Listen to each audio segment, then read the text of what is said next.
Hello everyone, Darkaball Trades here. Now today, I'm going to go into slightly different territory. Today, I'm going to talk about a conversation. Now, I've covered a number of street preachers before, but this one is promising something that caught my interest. Today's video comes from a larger channel called God Logic, one word, Apologetics. I'm not going to criticize the name. Instead, the video is titled, Atheist Considers God After This! This is some interesting capitalization here. This video is a conversation between the content creator, who I'll just call GL for this, and the atheist, who I don't know who they are, so I'll just refer to them as the atheist. So I'm interested. Let's see what the this is that GL said to make the atheist consider God. Only heaven silent for an answer. Are you Muslim or Christian? So I only believe in one less God than you. So that's how I like to look at it. You know? One less God? Yeah. How so? What do you mean? Like you said, we believe in one God. You don't believe in the God. I mean, I have a lot of religious friends, right? And then they're always like, "Why don't you go to church with us? Why aren't you religious?" And I'm like, "Why don't you go to the Buddhist temple with me or something, you know? Why don't you go to a Hindu temple or anything?" I only believe in one less God than you, so what's the difference? That line is like a dad joke for atheists. Quick, punchy, and it lands often enough that apologists feel compelled to swat it away. All it really does is highlight the shared skepticism that we both apply to thousands of deities. I've just extended the courtesy to one more. Think of it as a mirror. Both of us dismiss Poseidon, Thor, and the flying spaghetti monster without losing sleep. I've just pointed that mirror at one god further down the hallway. But let's take a look at what the line actually says. It doesn't claim there is no God. It simply shows we use the same skeptical filter. Mine happens to catch one more deity. It's an invitation to a dialogue rather than some kind of mic drop. The follow-up question is, what gets your God through your filter? Apologists often misrepresent this phrase. They treat it as if we're comparing flavors of ice cream. You reject pistachio, I reject all ice cream. When the point is about epistemology, the why, not the specific flavor. By pretending the line is an argument for atheism, they can demand proof there is no God, neatly dodging their own burden to present evidence for one. Christians claim their God is qualitatively different, eternal, necessary, yada yada. Fine, but different is not the same as demonstrated. Even scripture hints Yahweh once had company. In Deuteronomy 32, 8-9, nations divided according to the number of sons of God. In Psalms 82, Yahweh stands in divine council and calls the other gods sons of the Most High. These passages make sense once you realize ancient Israel was henotheistic before it was monotheistic. Monotheism came years later, via marketing and not some kind of revelation. One less God isn't the whole case for atheism. It's simply the warm-up. It forces a believer to explain the selective skepticism they already practice without special pleading or circularity. If the best answer is still, because the Bible tells me so, then the disagreement isn't over how many gods exist, it's over how we decide what's real. I think the difference would be, I guess, what you substantiate that in. Like if you say, you're saying that there is no God, so then you would have to, that means you have an explanation. I'm not saying there is no God. Here you are, you're an atheist. Huh? You're an atheist. An atheist is one who does not believe a God exists. You're saying there is no God. I'm just saying that there's no evidence to substantiate that, so why would I believe What would evidence look like to you? I don't know. I always tell people I would need to become like a prophet. You said you would need to become a prophet? I would need to be a prophet to believe in God. Here, GL is playing verbal three-card Monty. The atheist says, I don't see evidence, which is a statement of epistemic humility and not an ontological decree. But GL reframes it as, you claim no God exists, and then tries to pin the entire burden of proof on him. And that's like insisting the jury prove the defendant didn't commit the crime after the prosecution rests its case with no evidence. The I need to be a prophet remark is really, I need evidence as direct and verifiable as hearing a voice I can't chalk up to migraines or mushrooms. And that standard is sensible. If I trusted unverified experiences, I'd have to give equal weight to UFO abductions and Elvis sightings and every deity who shows up in someone's fever dream. Extraordinary claims demand more than personal anecdotes. They demand corroboration that can survive skeptical cross-examination. What's worse is that in JL's 3-card Monty setup, he isn't showing there is a correct card to pick. He's just saying there is. For those who don't know, 3-card Monty is a scam game that involves sleight of hand to make it look like you're putting one card in a position when you're really putting down another, so the target will think you're being honest when you aren't. What about a simple guy? You can't be a simple guy and believe in God? I mean, like, he would need to speak to me, and at that point, I'm a prophet, right? You can't see the evidence. I don't think that's how you live your life. Like, I don't think that you live your life by you have to see it, touch it, feel it in order for you to believe something. GL suggests we don't really live by touch it or it isn't real. And sure, but that misreads the atheist position. Everyday life runs on inference from evidence. I've never licked every light switch to confirm electricity, yet the wiring code, the electrician's license, and a century of physics make flipping the switch reasonable. The rule is simple. To adjust a very popular phrase, extraordinary claims warrant evidence equal to their weight. A universe-creating deity beats the ordinary bar by a light year, so it needs something stronger than just anecdotes. And if we're comparing consistency, let's peek at GL's own rulebook. Mr. Jesus instructs, pray in secret in Matthew 6:6. Give up all your possessions in Luke 14:33. Turn the other cheek in Matthew 5:39. And leaves judging those outside the faith to God in 1 Corinthians 5:12. Yet GL plants himself in public, calls out unbelievers, and, judging by his outfit choice, hasn't liquidated his wardrobe for the poor. That's cherry-picking scripture the way a cafeteria Christian skips their broccoli of self-denial but piles on the dessert of public piety. Before lecturing skeptics on living by their stated principles, he might consider living by the ones etched in red letters. We atheists don't have a book we claim to follow or even try to follow. If GL wants to call out how atheists live our lives, he better be checking his own house before throwing stones. Not necessarily. I mean, there doesn't need to be anything tangible. Like, he hasn't presented himself to me. People have tried presenting him to me. So then what would you say created all of it? How did all this get here? I don't know, but like, I don't know. Okay. Like, being an atheist, I'm not saying I have the answers. I'm just saying I don't have the answers. You're saying that it's not God.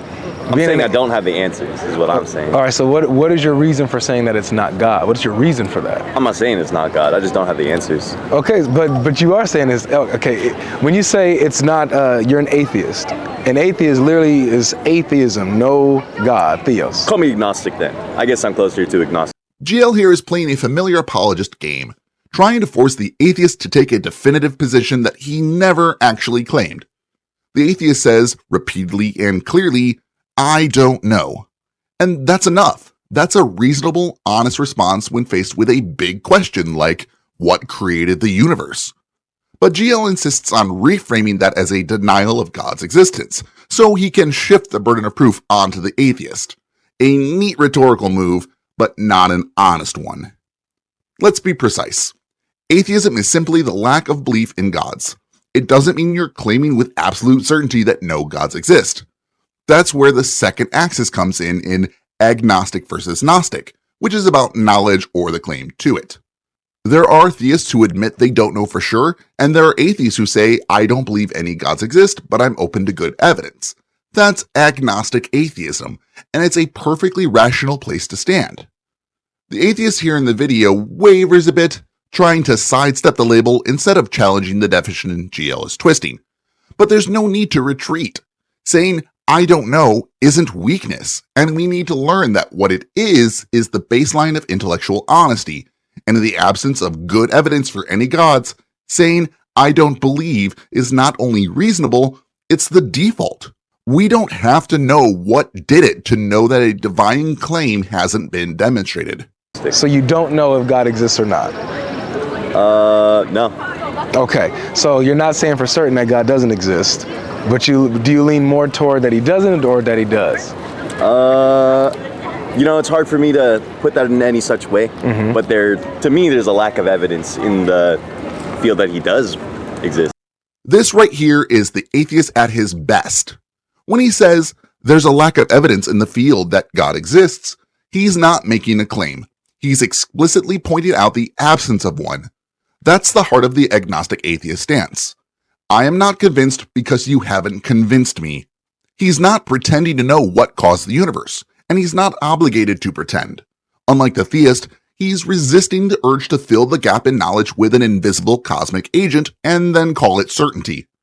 And that's what intellectual honesty looks like, refusing to accept a claim just because it feels like an answer. The theist believes despite not having compelling evidence. The atheist withholds belief because of that exact lack. That is how skepticism works. The burden of proof is on the one making the claim, not the one saying, "Show me." Until that burden is met, "I don't know" is not only a fair answer, but it's likely the most honest one on the table. So, all right, so let's talk about that. Like, what do you say? What are you considering evidence as? Because evidence points to, I guess, a reality or a truth, right? Mm-hmm. So, what would be evidence that would point to God for you? I don't know.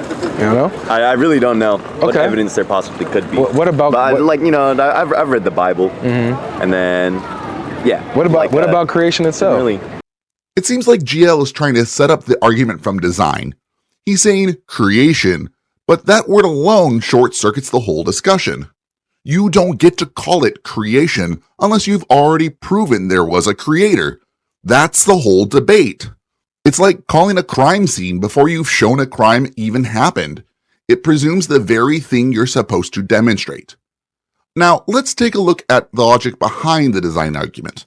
The idea is that the universe looks too ordered or complex to be accidental, so there must be a designer.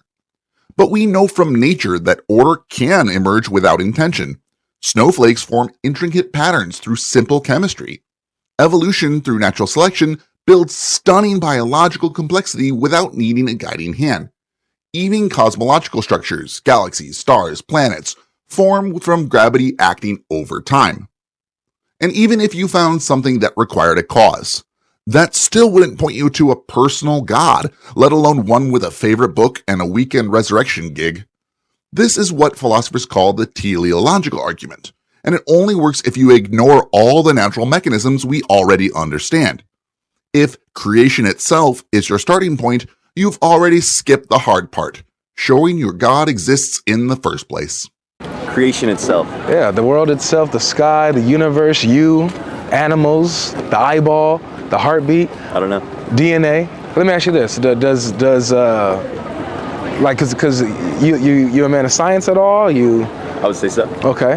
So when we follow the scientific method, things that we know that point to things that we understand as fact or whatever, it has to be observable first.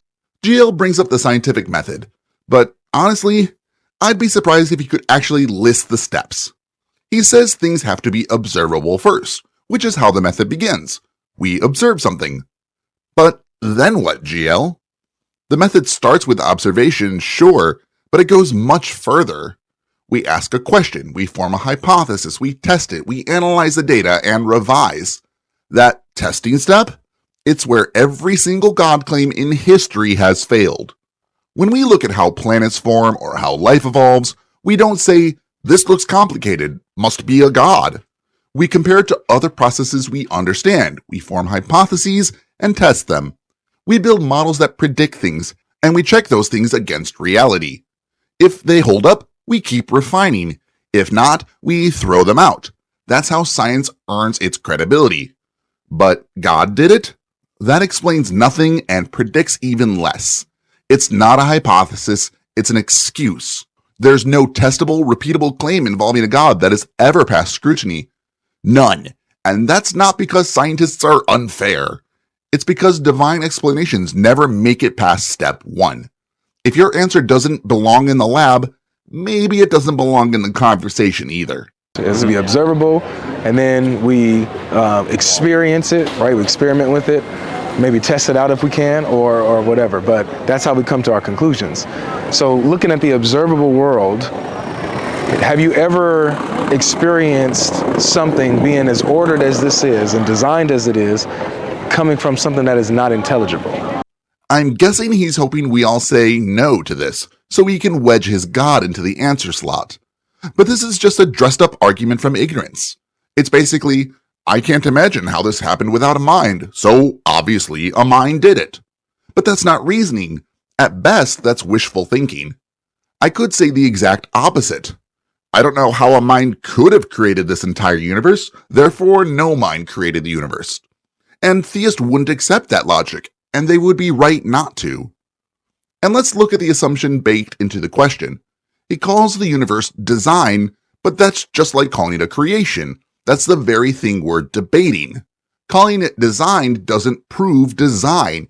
It just labels the mystery with your preferred answer. Nature, on the other hand, has plenty of mechanisms that generate order from chaos. Gravity forming stars and planets, evolution shaping life, crystallization, fluid dynamics. No mind required.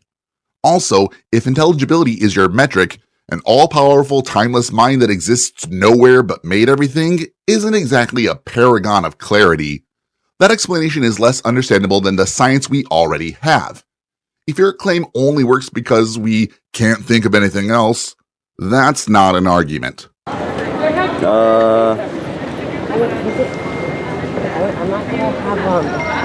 don't know. This is all I've experienced, you know? Right. So everything that you experience, this is what I'm going on. I wouldn't say that it's from something intelligent necessarily. Alright, credit where it's due. The atheist makes the exact right move here. He gives a simple, powerful reply. He's refusing to accept the premise that intelligence is required to explain complexity, and that's the key. Because let's be honest, what intelligence? Whose mind? This is where the apologist wants to drag you into the weeds of, well then who designed the universe? But that's not the starting point. The real starting point is, has it ever been shown that an intelligent mind is necessary at all? And the answer to that is no. We already have robust evidence-based models that explain the large-scale structure of the cosmos, the evolution of life, the formation of chemical elements, all without appealing to a conscience agent. Could there be something behind it all? Well, maybe, but until someone demonstrates that, it's just speculation wearing a stolen lab coat. We don't need to invent answers when we have working models. And once again, we don't need to pretend I don't know is a weakness when it's actually the most honest thing you can say. Okay, so that's what I'm asking. I think there were a lot of pressures that naturally set things up the way. But you know, I believe in evolution, so that's good and all. If you believe in evolution, then you believe you understand that life comes from life. Life doesn't come from non-life. I believe in selective pressure. What is that? Or sorry, I don't even know if that's the right term. Natural selection? Not natural. I guess kind of, but like I just think that, you know, over the course of like millions of years, things will naturally optimize themselves. When he repeats the slogan, life only comes from life, he's mistaking a modern observation for an eternal law, like assuming chickens have always existed because every chicken you've met hatched from an egg. Interestingly, this is what some theists believe. Louis Pasteur showed that microbes don't pop out of thin air in a sterilized flask, but he never claimed chemistry couldn't bootstrap life 4 billion years ago under radically different conditions. That first bootstrap is what abiogenesis tackles, and it's already far more than a hand wave. First, we know that chemistry self-assembles. Mille-Urey in 1953 flashed lightning through a primal glass cocktail and got amino acids.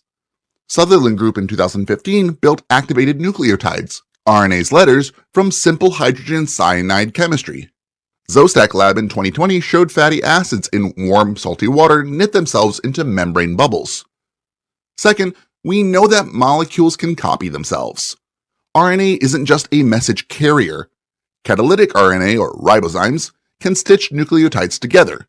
In 2022, researchers at the University of Tokyo evolved ribozymes that copy strands almost half their own length, proof of concept for self-replication. Third, we know protocells behave like life seedlings. Slip RNA into those fatty bubbles, and you get protocells that grow, divide, and even compete for building blocks. Under hydrothermal vent conditions rich in iron-nickel catalysts, simple metabolic cycles emerge, harvesting energy from natural proton gradients. In other words, we've experimentally observed and checked off multiple rungs on the ladder from geochemistry to biochemistry. Yes, a few rungs, though say the full transition from loose RNA networks to encoded DNA/protein cells are still research frontiers, but the progress isn't zero. It's work in progress with peer-reviewed receipts. Contrast that with the theistic model. A disembodied mind wills clay to life. No mechanism, no timeline, no testable prediction, just narrative. If Jill thinks life from life is a rule, he owes us an explanation for how this rule was suspended exactly once so his god could jumpstart biology.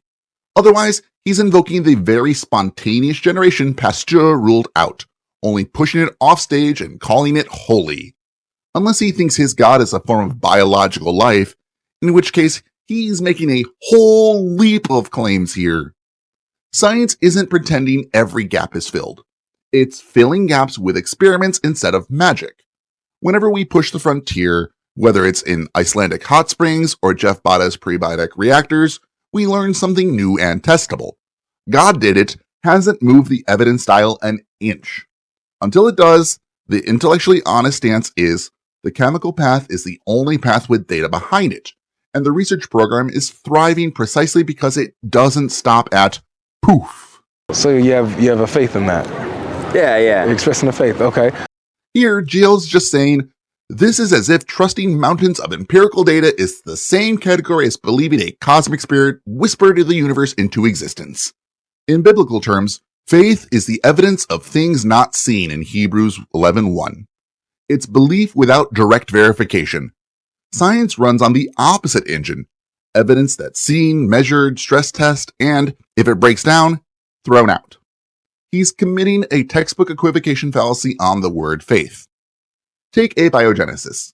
My confidence in it isn't devotional, it's provisional, earned by experiments like the ones I mentioned before, the Miller-Urey, the Southern nucleotide synthesis, Stosiak's protocell work, and dozens to hundreds of thousands of papers that pile up reproducible data. If tomorrow a better model explains the same observations more powerfully, every biochemist I know will drop abiogenesis faster than a Trump coin. So that's not anything like faith as a holy book describes it. It's conditional trust tethered to evidence. Because, like I said earlier, we don't operate on 100% certainty. Compare that with GL's position. Ask him for the mechanism by which God animates clay, and he'll cite mystery, metaphor, or it's in the Bible.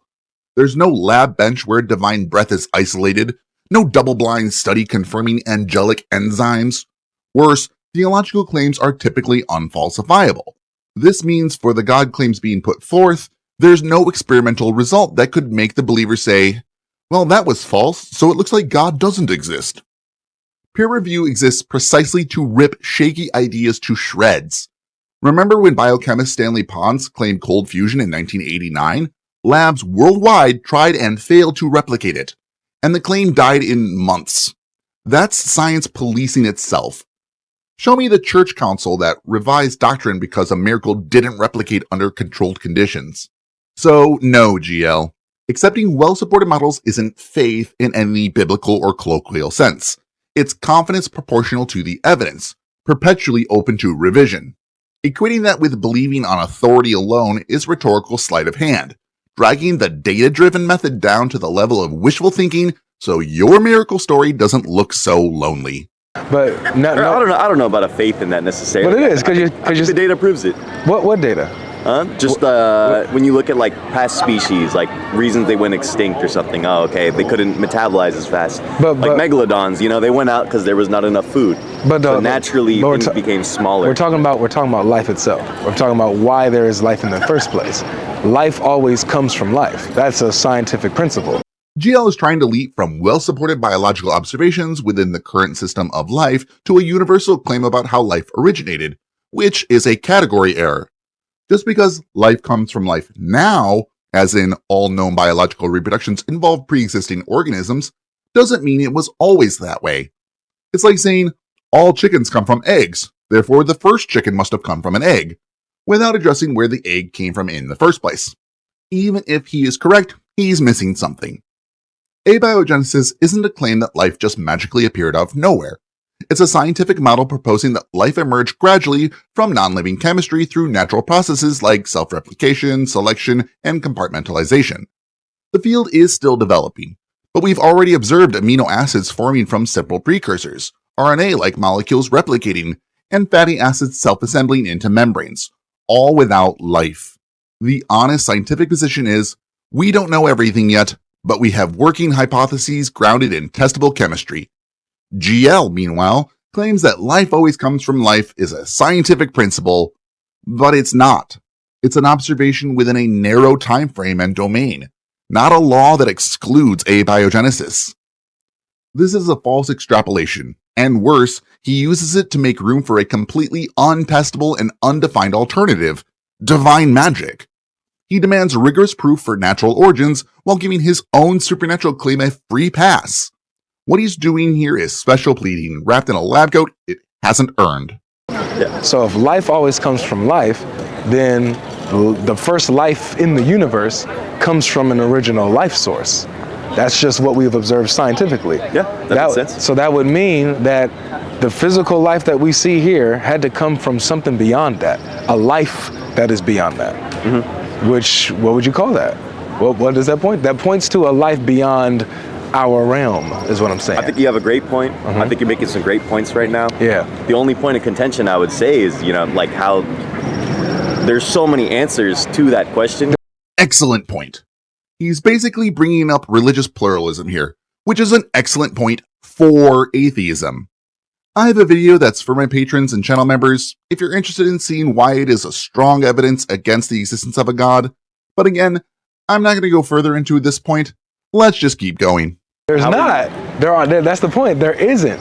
Like there's okay. Let me ask you. There's Christianity. There's Islam, Judaism. Oh, so you're at, like so basically you're saying who is that? You're saying who is that God, or how do you know that your God is the right one? That's basically what you're asking, right? Not necessarily. I'm just saying there's like how can you put an answer on it necessarily? Any one of these. How can you put an answer on it? Evidence. We follow where the evidence leads. If the evidence shows that one, there is a source of life.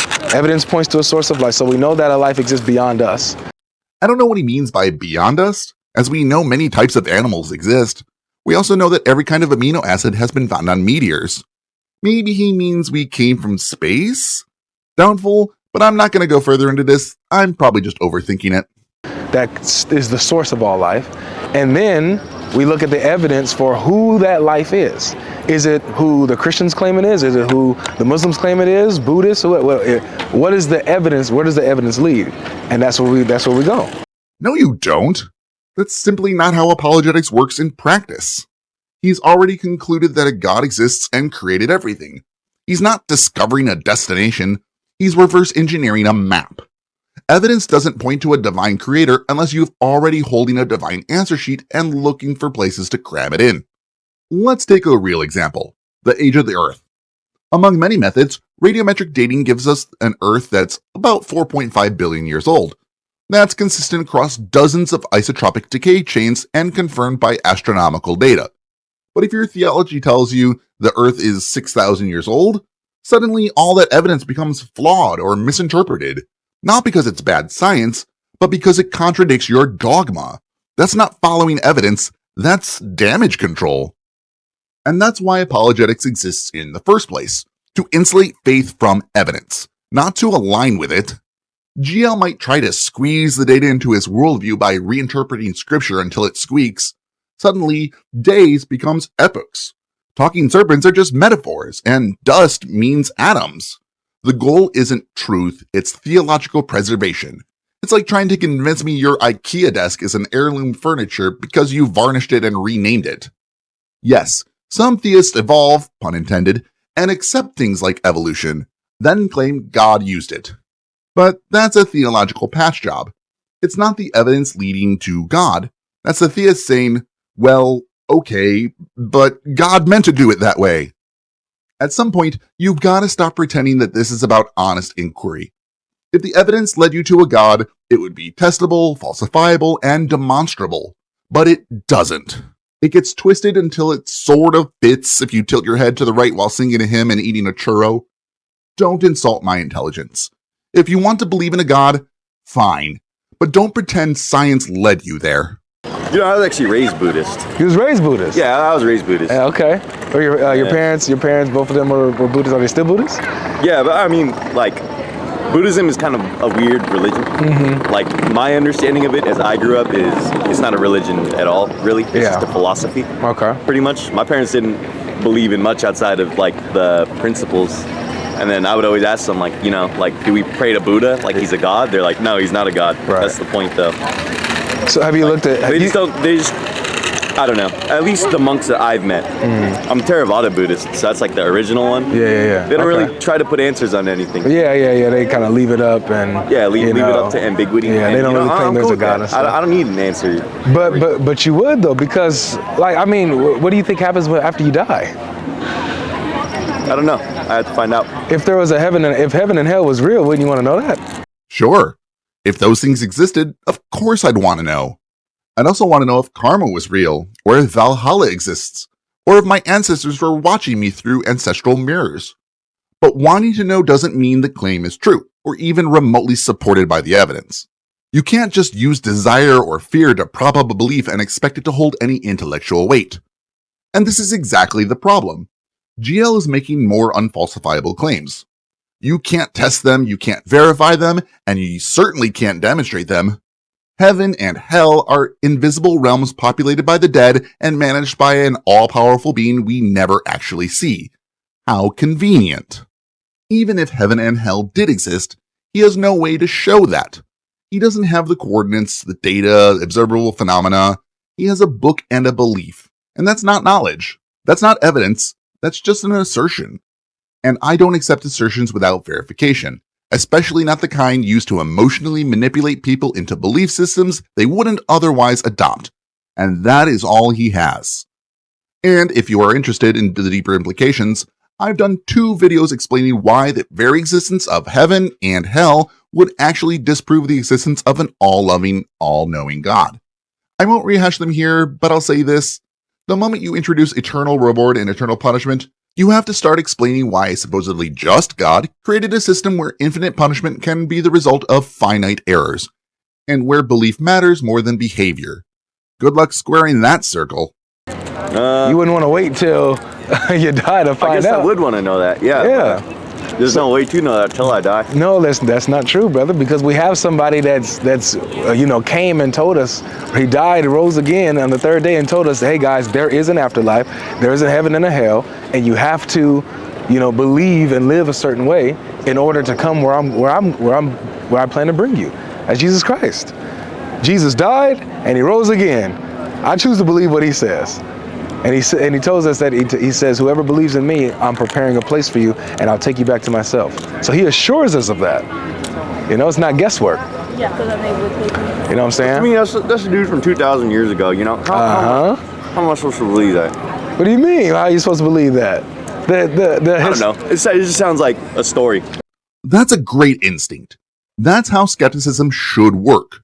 If something sounds exactly like all the other ancient supernatural tales, Zeus hurling lightning, Krishna lifting mountains, Ra being born a virgin, then maybe, just maybe, we should treat it like a story until we have compelling reasons not to. But let's grant this. Let's say there really was some guy named Mr. Jesus. I'll give you that one. I'll even grant all of the mundane claims in the gospel. He walked around Galilee, he had disciples, he gave sermons, he annoyed local authorities. Sure, none of that is particularly miraculous or historically unlikely. But then what? Where's the mechanism that gets us from some guy did stuff to therefore the supernatural claims must be true?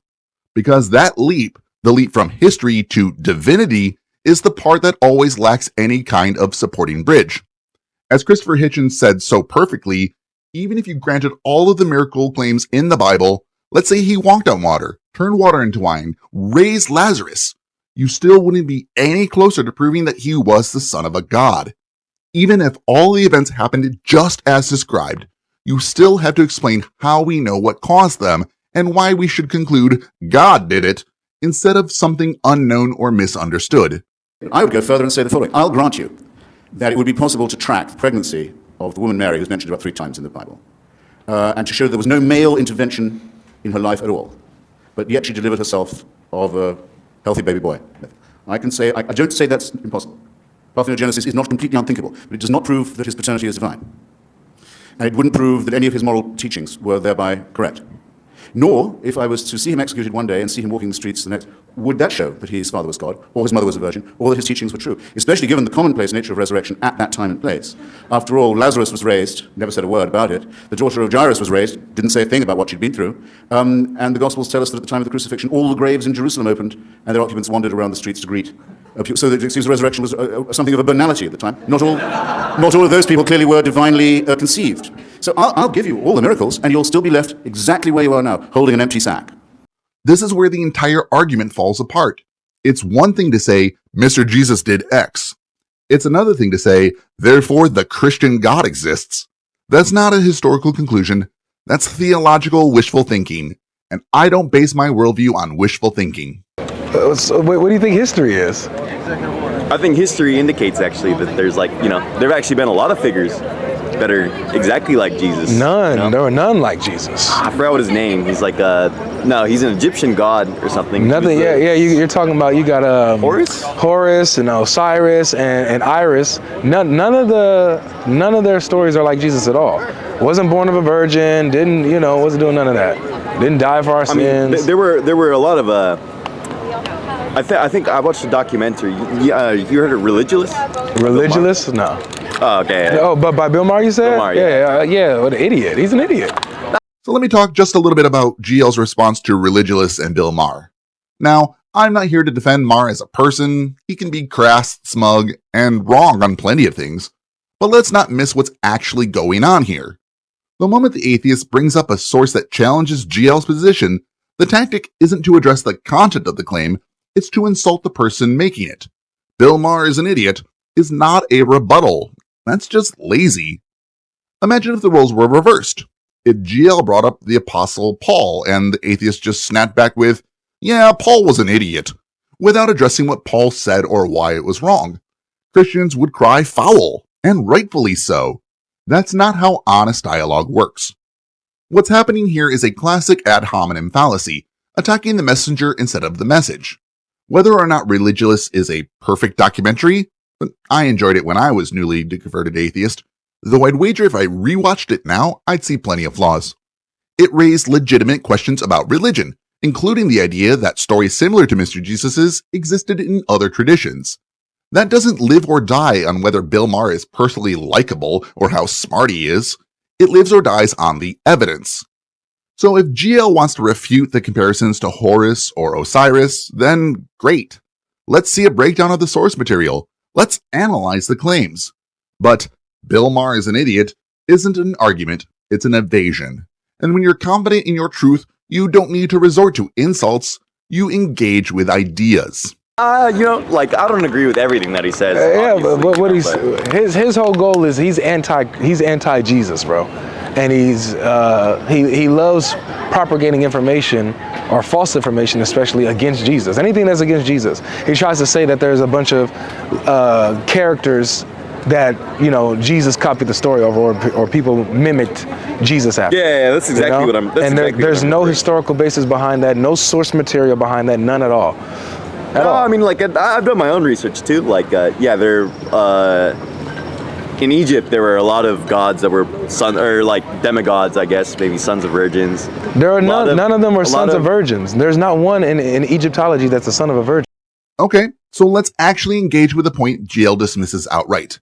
The idea that elements of the Mr. Jesus story, virgin birth, resurrection, divine sonship, existed in earlier mythologies. Because here's the thing, they did. Not necessarily all in one figure, and not always in the exact same format, but the themes and motifs are far from unique. Let's start with what GL gets right. Horus wasn't born of a virgin. Fair. But in Egyptian mythology, Ra, the sun god, was born of a virgin, Neith. Similarly, in Greco-Roman traditions, Perseus was born of the virgin Diane, impregnated by Zeus in a golden shower of light. Sound familiar? Well, how about the resurrection? Osiris, also from Egyptian mythology, was killed, dismembered, and brought back to life by his sister wife Isis. The details differ, of course, but the pattern is clear. Death, descent, return. This dying and rising god motif shows up in multiple pre-Christian religions. Tammuz in Mesopotamia, Dionysus in Greece, Mithras in Persia.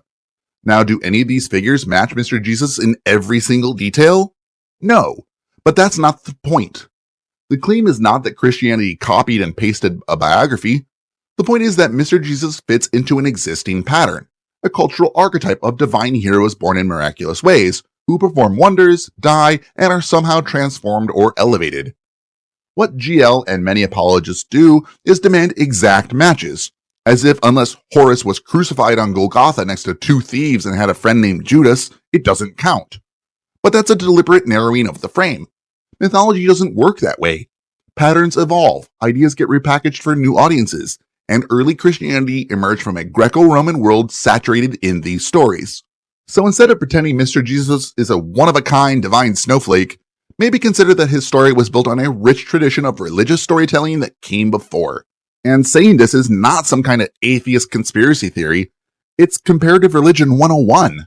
You might want to check it out. I have, dude. I have. Oh no. I mean, you should check out the Religulous documentary. I know what you're talking about. I've seen what he does and what he tries to point to. None of the arguments he's using is new. This stuff is not new.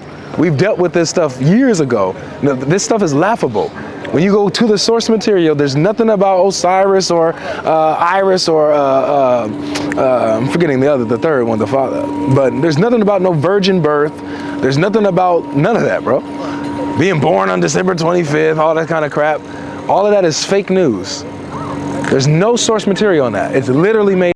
The fact that he uses the phrase fake news bothered me far more than it probably should have, because he's just saying that this being said isn't true. When someone says fake news without actually addressing the content or offering any counter sources, what they're really saying is, I don't like this, so I'm dismissing it. It's not an argument, it's just nuh-uh. So I already pointed out that there are mythological themes like virgin births, divine sons, and resurrection stories that predate Christianity. If GL wants to say those aren't one-to-one matches, then fine. But claiming they're entirely made up without engaging with the scholarship is just lazy. Literally. Are you going to be here next week? Nah, I won't be here next week. Oh, no. No, I won't be here next week. But look into the historicity of Jesus, bro. He has eyewitness testimony. He has all of that. I necessarily believe you, but I will look into it. Yeah, that's all I can ask is look into it. Look into the historical reliability of Jesus. He's not just a myth. He's not just a once upon a time there was a man named Jesus, born of a virgin, raised in Nazareth. No, it's in the time of Copernicus and the king, this time, this year, and the year of this reign, yada, yada, yada. King Herod and stuff like that. It's historical documentary, not mythical. Did he just say Copernicus in reference to Mr. Jesus? Because Copernicus was born over 1400 years after Mr. Jesus supposedly lived. I'm going to be very generous here and assume that GL just blurted out the first historical name he could think of, because if he's actually trying to say Mr. Jesus lived during the time of Copernicus, we're not just off the rails, we're not even on the map. So now the broader claim he's trying to make is the standard apologetic talking point. There were eyewitnesses. It's all historical, not mythical. And like usual, there's no real substantiation behind it. It's just confident sounding assertion. As I've been saying, granting that Mr. Jesus existed doesn't get you anywhere close to proving miracles, resurrections, or divinity. Saying Mr. Jesus lived during the reign of King Herod doesn't make it history any more than starting a Marvel movie with, in the year 2025, makes Iron Man a biography. And notice something else. GL doesn't actually cite a single historical source. No Tacitus, no Josephus, no gospel authors, no dates, no context, just yada yada yada, historical documentary. He's not working with scholarship. He either doesn't know or doesn't care to bring it up. Also worth noting, the atheist clearly seems done with this conversation. And honestly, I get it. When your conversation partner just dismisses an entire documentary with, he's an idiot, it becomes pretty clear you're not dealing with someone interested in good faith dialogue. I gotta head out, man, but yeah. Hear my hand. Yeah, I got you, man. It was nice to meet you, bro. Nice to meet you, too. And that's the end of his video. So now, there were a lot of claims being made here. What's GL's main points? What points does he think would cause an atheist to consider his version of the Christian God? I don't think that you live your life by you have to see it, touch it, feel it in order for you to believe something. What about creation itself? Apparently, creation itself. So when we follow a scientific method, it has to be observable first. Have you ever experienced something being as ordered as this is and designed as it is, coming from something that's not intelligible? You understand that life comes from life. Life doesn't come from non-life. So you have a faith in that. You're expressing a faith. If the evidence shows that there is a source of life, we know that a life exists beyond us, and that's the source of all life. If there was a heaven, wouldn't you want to know that? Look into the historicity of Mr. Jesus. He has eyewitness testimony. It's historical documentary, not mythical. When you go to that source material, there's nothing about Osiris, no virgin birth, all that kind of crap, fake news. So now what do you think? Do you think GL here has some good points? Are you considering a god now? Or do you think these are the same tired apologetics you can find on any mid-size apologist channel? Let me know in the comments below. The conversation is typical of modern street apologetics, aiming to appear like an intellectual exchange, but weighted heavily toward rhetorical persuasion and emotional appeal rather than rigorous debate or new evidence. Overall, I give GL a rather generous 8 face-palming Mr. Jesuses out of 10. He often reframes the atheist position unfairly, particularly with the "you're saying there is no God" claim when the atheist explicitly says "I don't know" multiple times. Thus, he avoids acknowledging uncertainty even when faced with unknowns or contradictory points, like the points about religious pluralism. He makes points without evidence, like Mr. Jesus rose from the dead, and treats them as conclusively true. He misrepresents science, treating life only comes from life as a universal principle, and has a misuse of evolution to suggest intentionality. He dismisses legitimate historical scholarship, claiming casually that there are no parallels between Mr. Jesus and older mythologies without nuance. He treats religious texts as historical documents with no acknowledgement of scholarly challenges. But he is relatively calm and personable, which is better than aggressive street preachers. Though he still relies heavily on emotional pressure and rhetorical manipulation, like, "Don't you want to know what happens after you die?" He is dismissive and derisive towards alternative views. He calls Bill Maher an idiot and ridicules myth comparison without explanation. He speaks with unwarranted authority, which can be misleading for less informed viewers. I have to say that Godlogic gets points for being civil, but loses heavily on academic integrity and misrepresents opposing views frequently. His style is smooth over street apologetics, emotionally persuasive but not intellectually rigorous. As for the atheist, I think it's only fair to give him a rating too. So I'll give him a well-earned 6 raised eyebrow skeptics out of 10. He comes off as extremely honest about not knowing, showing he doesn't pretend to have answers and repeatedly admits the limits of his own knowledge. He avoids dogmatism even when pressed hard. He's clearly trying, but it seems poorly equipped to back his views. He mentions evolution and natural selection, but uses more vague terms like selective pressure. He also brings up myth parallels with Mr. Jesus, but can't cite any specific sources or evidence, just mentions watching Religulous. He doesn't challenge scientific inaccuracies or misrepresentations from GL, which weakens his position even if he's personally skeptical.